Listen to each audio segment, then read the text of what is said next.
Supreme court के फैसले का अपमान करके बुरे फंस गए हैं गृह मंत्री अमित शाह। दोस्तों, हम सभी लोगों को मालूम है कि हमारे देश में एक ऐसा कानून है जो सुप्रीम कोर्ट और सुप्रीम कोर्ट के फैसलों की सुरक्षा करता है। नाम है कंटेम्प्ट ऑफ कोर्ट, यानी कि सुप्रीम कोर्ट के फैसले का हमेशा सम्मान किया जाता है, सुप्रीम कोर्ट के फैसले का अपमान नहीं किया जाता। और जो कोई सुप्रीम कोर्ट के फैसले का अपमान करता है, उस पर कुछ तीखी टिप्पणी करता है या फिर सुप्रीम कोर्ट को नीचा दिखाने की कोशिश करता है, जजों पर अभद्र भाषा का इस्तेमाल करता है, तो कंटेम्प्ट ऑफ कोर्ट लगता है, जिसमें 6 महीने की कैद, 6 महीने की जेल और भारी भरकम जुर्माने का प्रावधान है। तो क्या अब अमित शाह पर कंटेम्प्ट ऑफ कोर्ट लगने जा रहा है? क्योंकि बात यह है कि अमित शाह ने सुप्रीम कोर्ट के फैसले को नक्सलवाद के पक्ष में बता दिया है। हैरान करने वाली बात है दोस्तों, कहते हैं ना कि बोली एक अनमोल है, जो कोई बोले जाने, ये तराजू तोल के तब मुख बाहर आनी। लेकिन अब अमित शाह जी शायद कबीर दास के दोहे पढ़े ही नहीं, उनके मुंह में जो आता है वो बोलते चले जाते हैं, लेकिन उन्हें नहीं पता कि खामियाजा क्या भुगतना पड़ेगा। हो सकता है कि अमित शाह गृह मंत्री हैं और अमित शाह पर कंटेम्प्ट ऑफ कोर्ट के तहत कोई मुकदमा न लगे, लेकिन अगर ये कोई आम इंसान होता तो क्या उसे छोड़ दिया जाता? सवाल ये उठता है कि जब अमित शाह ने सुप्रीम कोर्ट के फैसले को नक्सलवादी समर्थक फैसला बता दिया, यह हैरान करने वाली बात नहीं है। क्या हमारे देश की अदालतें, क्या हमारे देश का सुप्रीम कोर्ट आतंकवाद और नक्सलवाद को बढ़ावा देता है? अगर ऐसा नहीं है तो अमित शाह पर कंटेम्प्ट ऑफ कोर्ट का मुकदमा क्यों नहीं चलना चाहिए? कंटेम्प्ट ऑफ कोर्ट के तहत अमित शाह पर कार्रवाई क्यों नहीं होनी चाहिए? अगर कोई साधारण इंसान या कोई विपक्ष का नेता यह कह दे कि सुप्रीम कोर्ट का फैसला नक्सलवाद के समर्थन में है, तो क्या उस नेता को छोड़ दिया जाएगा? क्या इसे सुप्रीम कोर्ट न्यायपालिका की गरिमा को ठेस नहीं पहुंच रहा है? दोस्तों, खबर बड़ी आ गई है और आप सभी लोगों को देखना चाहिए। दरअसल बात यह है कि अमित शाह ने केरल में एक ऐसा बयान जारी कर दिया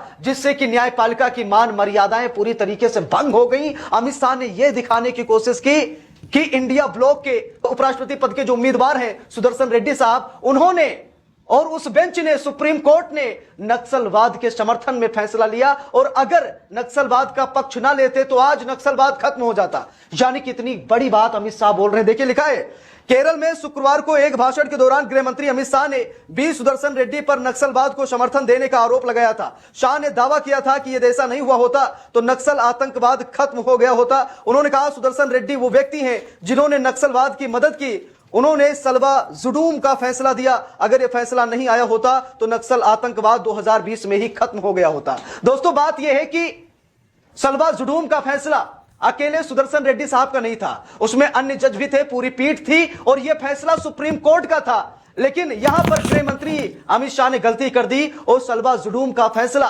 सुदर्शन रेड्डी पर थोप दिया। इसीलिए थोप दिया क्योंकि सुदर्शन रेड्डी इंडिया ब्लॉक के उपराष्ट्रपति पद के उम्मीदवार हैं, और राजनीति के चक्कर में अमित शाह ये भूल गए कि ये सुप्रीम कोर्ट के जज भी थे और इनकी बेंच ने सलवा जुडूम का फैसला सुनाया था।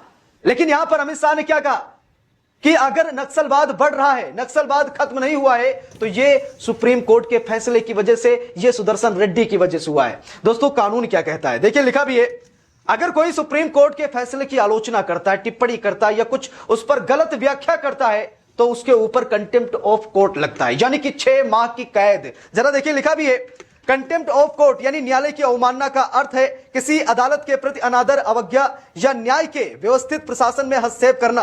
यह 2 प्रकार का होता है, सिविल कंटेम्प्ट यानी जानबूझकर अदालत के आदेश का पालन न करना, और आपराधिक कंटेम्प्ट यानी न्यायालय की निंदा करना या प्राधिकार को कम करना। भारत में कंटेम्प्ट ऑफ कोर्ट्स एक्ट 1971 के तहत उच्च न्यायालय और सर्वोच्च न्यायालय के पास ऐसी अवमानना के लिए 6 महीने तक की कैद या 2000 तक का जुर्माना या दोनों दंड देने का अधिकार है। देख लीजिए, कंटेम्प्ट ऑफ कोर्ट के तहत 6 माह की कैद है, 6 महीने की जेल है।